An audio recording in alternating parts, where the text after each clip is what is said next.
2024 оноос Бүгд найрамдах Солонгос улсын Сүнчэн хотын Сүнчэн үндэсний их сургуультай хамтран ажиллаж, орон нутагтаа дутагдaltaй мэргэжлүүдээр боловсон хүчин хүний нөөцөө бэлтгэхээр зорьсон билээ.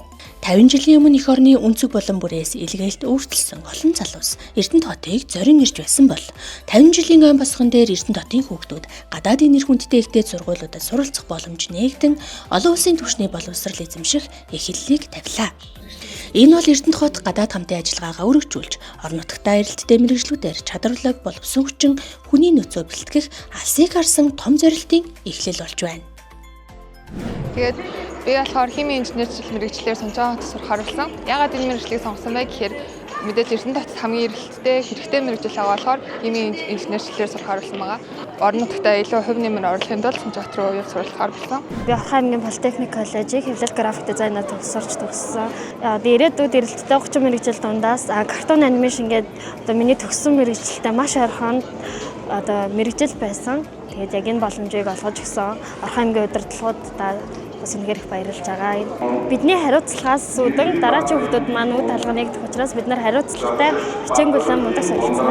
Би өөрөө нөгөө энэ жил 12-оо төгсчөөд gap year аваад Солонгос хэлээ эндээс сурчаад хэлний оноогоо авчаад Солонгос явъя гэсэн бодолтой байсан. Орон нутгаас Солонгосын Сүнчэн сургуультай хамтраад хүүхдтэйгээр сургаж байгаа гэдгийг мэдэнгүүт миний нөгөө нэг төлөвлөгөөтэй яг давтаж таарч эхлээд санхүүгийн асар том боломж олгож байгаа. Тэгээд энэ хөтөлбөр нь болохоор ингээд сайн сураад хичээлж чадвал 100% тэтгэлэг олгож болно гингүүд надад айгүй гойс нэгдэж байгаа. Миний том хүү Батамглан маань энэ аймгаас хэрэгжүүлж байгаа Сүнчэн хотын их сургууль, үндэсний их сургууль туралцахаар яг одоо явахаар болсон байна.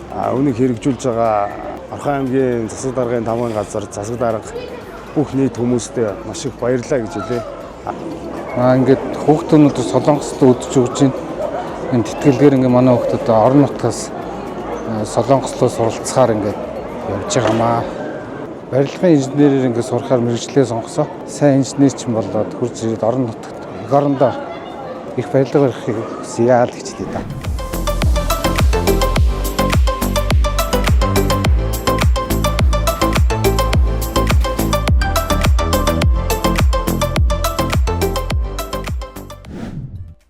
Орхон аймгийн засаг даргын 2024-өөс 2028 оны үйл ажиллагааны хөтөлбөрт суралцагчдад ажил мэргэжлийн чиг баримжаа олгох, сонгох боломжтой төрөлцсөн ахлах сургуулийг байгуулж, төгсөгчдийг гадаадын ихтэй сургуульд суралцахад дэмжлэг үзүүлнэ гэж тусгасан байдаг.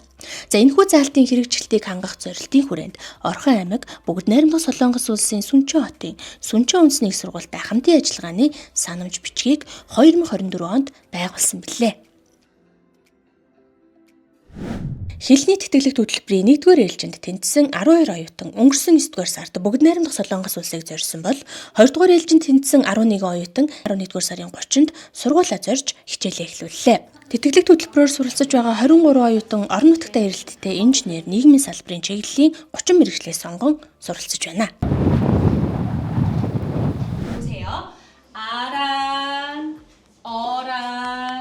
Орхон аймаг Бүгд найрамдах Солонгос улсын Сүнчэн хотын Сүнчэн их сургуультай хамтын ажиллагааг бол 2024 онд байгуулсан байгаа.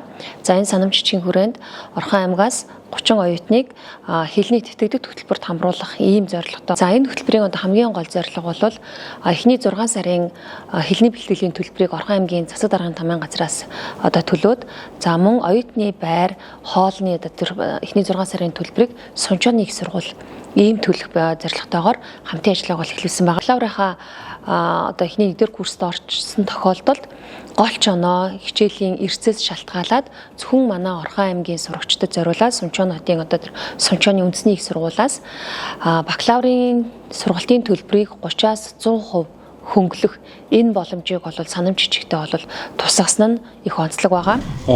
먼저 다른 유학생과 달리 어려운 гэрэн дээр тусгагдсан зүйлийг бол хоёр байгууллага маань хоёулаа өдгөө биелүүлээд явж байгаа. За энэ дээр юу байсан бэ гэхээр Орхон аймгийн талаас бол хүүхдүүдийн сургалтын төлбөрийг, за Сүнчэн их сургуулийн талаас бол сурагчдын дотор байр болон хоолны зардлыг нь дааж байгаа. За энэ бол бусад хүүхдүүдэд ийм боломжийг олгодоггүй. Манай сургууль бол жилд 2 удаа эсэлт авдаг. Тэгээд энэ удаад бид нар Орхон аймгаас ирж байгаа 2 дугаар ээлжийн хүүхдүүдтэй зориулаад шинэ шасан ангид нээсэн байгаа. За энэ анги маань болохоор бусад орны хүүхдүүдэд ийм боломж нээгдээгүй. Зөвхөн Орхон аймгийн 2 дугаар эсрэлтийн хүүхдүүд маань богино хугацаанд солонгос хэлийг эрчимжүүлсэн маягаар сурах ийм анги танхим шинээр нээгдээд үүнд зориулаад багш ажилчид маань шинээр ажил аваад ажиллаж байгаа. Тэгэхээр энийг бас манай хамтын ажиллагааны хүрээнд нээгдсэн шинэ боломжуудын нэг юм болов уу гэж бодож байна. 경우에는 정규 과정이 아니라 이 학생들을 위해 가지고 집중적으로 짧은 기간에 Сүнчэн үндэсний их сургуульд 10,000 гаруй оюутан суралцдагаас 550 гаруй нь гадаад оюутан байна. За үүний 150 гаруй нь Монгол оюутан. Монгол оюутнуудын араас Узбекистан, Хятад улсын оюутнууд тэргүүлдэг ажээ. Тус сургууль гадаад оюутныг дэмжсэн тэтгэлэгт болон соёлын хөтөлбөрийг хэрэгжүүлдгээрээ даваа талтай. 2024 онд Бүгд найрамдах Солонгос улсын боловсролын яамнаас зарласан Global University 30 хөтөлбөрийн эхний 10-т Сүнчэн үндэсний их сургууль шалгарч 100 тэрбум воны санхүүгийн дэмжлэг авчээ. Улсын болон хувийн 100 гаруй ихтэй сургууль өрсөлдсөн уг хөтөлбөрт шалгарсан гол үзүүлэлт нь гадаад хамтын ажиллагаа, гадаад оюутнууд руу чиглэсэн үйл ажиллагаа юм а. Энэхүү санхүүжилтийг авснаар Сүнчэн үндэсний их сургууль гадаад оюутнуудын сургалтын болон амьдрах орчныг сайжруулахад анхаарч хичээлээс гадуурх хөгжлийн хөтөлбөрийг илүү олноор хэрэгжүүлэх боломж бүрдсэн байна. За манай сургуульд нийтдээ 550 орчим гадаад оюутан суралцаж байгаа.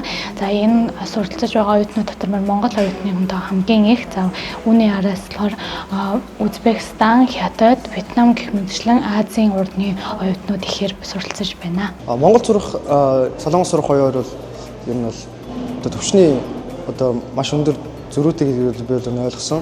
Солонгос сурах давуу тал нь болохоор одоо хэл сурна, тэгээ хажуугаар нь одоо мэрэгжлийнхаа дагуу бүр гүнзгийрүүлж сурна гэдгээр давуутай. Хамгийн ихэнд одоо соёлтой танилцсан байна, солонгос хэлээ сурсан байна. Тэгээд ер нь бие даах чадвар маш сайжирсан. Номын сан бол маш өндөр хөгжилтэй. Тэрийг бас манай Монголын бас номын сангийн юунууд бас харуул.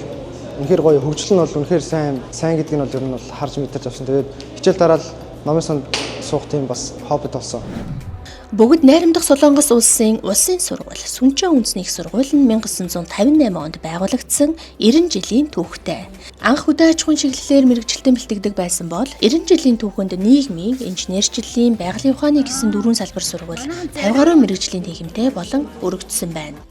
Сургуулийн орчинд аюулгүй байдал хангагдсан. Хичээллэх амьдрах орчин сайтай, цэвэрхэн гэж тодорхойлогддог тус сургууль хүүхдүүдийг хичээлдээ шамдан суралцах боломжоор бүрэн хангажээ.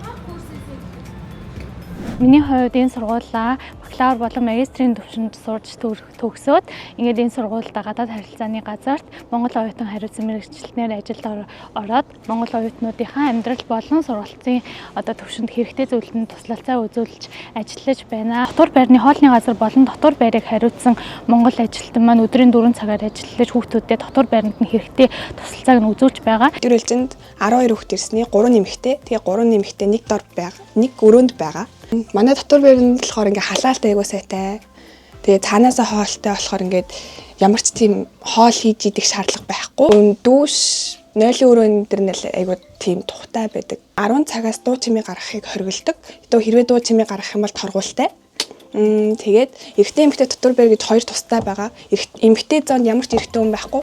Эрэгтэй зоонд ямар ч эмэгтэй хүн байх ёсгүй. Хүүхдүүдийн идэвх чармаалтаас шалтгаалаад одоо төвшөнгөөрөө өөр ангид ороод ингэ суралцаад явж байна. За энэ дотроос маань 2 сурагч бол өнөөдөр топикийн шалгалтыг өгсөн байна. Тэгэхээр энэ хүүхдүүд маань одоо 3 сарын 1 гэхэд топикийн шалгалтын оноо гараад шаардлага нь хангах юм бол шууд бакалаврын хөтөлбөрт ингээд элсэн орох юм бас боломж бүрдэж байгаад бол маш их баяртай байна. Анх ихтэй хэлийг аасгүй үжсэн одог бодвол ингээ хожим ангид авсан.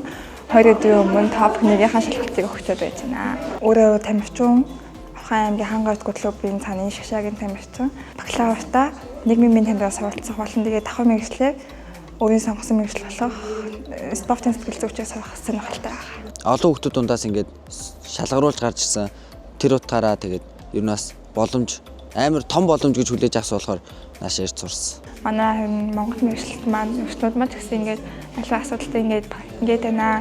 Энийг яах вэ? Аюул сайхан тайлбарлаад ингээд ер нь бол бидний өмнөөс аюул хэм хийж өгдөг. Баггүй одоо ер нь анхныхаагаа бол ядаж бидэд ингээд хөстөн дэлгүүр рүү ороод ингээд авах гэдэг юм захиалаад авчих чадах хэмжээний л болцоо.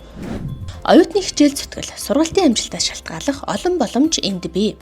За хэлний бэлтгэлийн амжилтаа төгсвөл бакалаврын сургалтын төлбөрөөс 30-аас 100% хүртэл хөнгөлөлт идэх хос мэргэжил эзэмших боломжийг хамтын ажиллагааны хүрээнд Сүнчэн үндэсний их сургууль зөвхөн Орхон аймгийн хүүхдүүдэд олгож байна. Анхны тэтгэлэгт хөтөлбөрт тэнцэн суралцж байгаа 23 хүүхдийн сурлага, сахилга, бат, идвэх хариуцлагатай байдал зэргээс хамааран 2027 оноос дараагийн хүүхдүүдийг явуулах ажлыг зохион байгуулахаар төлөвлөжээ. За эдгээр 23 оюутан маань бол бүгдээр одоо хичээлд ороо авсан байна. За эхний одоо 3 сар гэхэд хагас жилийнхээ шалгалтуудыг өгнө. За одоогийн байдлаар бол зарим оюутнууд маань бол топик шалгалтуудаа өгөөд шууд бакалавр руугаа орох ийм бэлтгэлтэй орсон байна. Ийм сайхан мэдээтэй байна. За үүний дараа бид нар 26 онд нийт одоо 23 хүүхдүүдийн хэмээн эрс шалгалтын явц за дэг журам сахилга баттай байдлыг бол харгалзаад бид нар 27 онд дараагийн одоо хэдэн хүүхдийг шалгаруулах вэ гэдгийг бол бас сонголтыг хийн. Тийм учраас эхний 23 хүүхдэд ирж байгаа энэ үүрэг хариуцлага бол их өндөр. Тийм учраас бид анханасаа сонгон шалгаруулахдаа мөн сургуульд нь хүргэж өгөхдөө ээж автаа нь харилцах тэр гурван талт гэрээг байгуулахдаа бас маш сайн хийсэн байгаа. Хүүхдүүд маань бол сайн суралцж байна. Сахилга баттай байна, дэг журамтай байна. Мөн одоо эхнээсээ зарим нь топик шалгалтаа өгөөд шууд бакалаврт орох ийм зорилготой байгааднаас их баярлаж байна. Окей. 누가 먼저? 안녕하세요. 몽골로 소포를 보내려고 왔는데요. 상자를 저울 위에 올려주세요. 안에 뭐가 들었어요? 혹시 들었어요. 비행기로 보내면 얼마예요? Манагийн буюу ярих ингээд шалган хичээл явж байгаа. Ингээд яриагаа ингээд зөв хэлцээний дагуу бэлдээд багштай шалгуулад ингээд оноогоо аваад явдаг тийм хэсэг явж байна.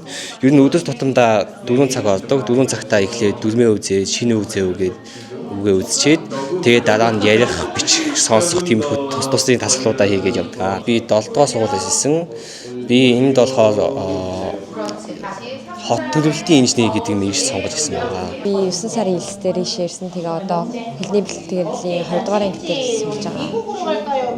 Би бол барилгын архитектор сонгосон. Тэгээд дагалдах 2 дахь мэргэжилтээр болохоор IT-ийн холбоотой нийгэм сонгох гэж бодож байгаа. Ачаал болохоор юмыг яг ингээд цагт нь хийгээд агуул ачаал бол нэг их байхгүй. Хэрвээ ингээд хойшлаад агуул тэгээд хэцүү байна. Ийхүү Орхон аймаг боловсролын салбарын гадаад хамтын ажиллагаагаа тэлж орон нутгийн хөгжлийн хэрэгцээ нийцсэн мэргэжилтэд боловсон хүчин бэлтгэх суурь амжилттай тавилаа. 5 жилийн дараа тэтгэлэгт хөтөлбөрт хамрагдсан оюутнууд төрөлх хотынхоо хөгжил, бүтээн байгуулалт, инновац, нийгмийн сайн сайхны төлөө өөрсдийн мэдлэг ур чадвараа зориулна. Суралцах хугацаанд байгаа бүхий л боломжоо дайчилж амжилттай суралцсан ирээдүгэ бүтээгээрэй гэж залуустаа захив. Цаашид Орхон аймаг боловсролын салбар олон улсын туршлага хамтын ажиллагааг өргөжүүлж хүүхэд залуусынхаа боловсрол, мэдлэг, ур чадварт анхаарсан ажлыг үе шаттайгаар хэрэгжүүлэхээр зорьж байна.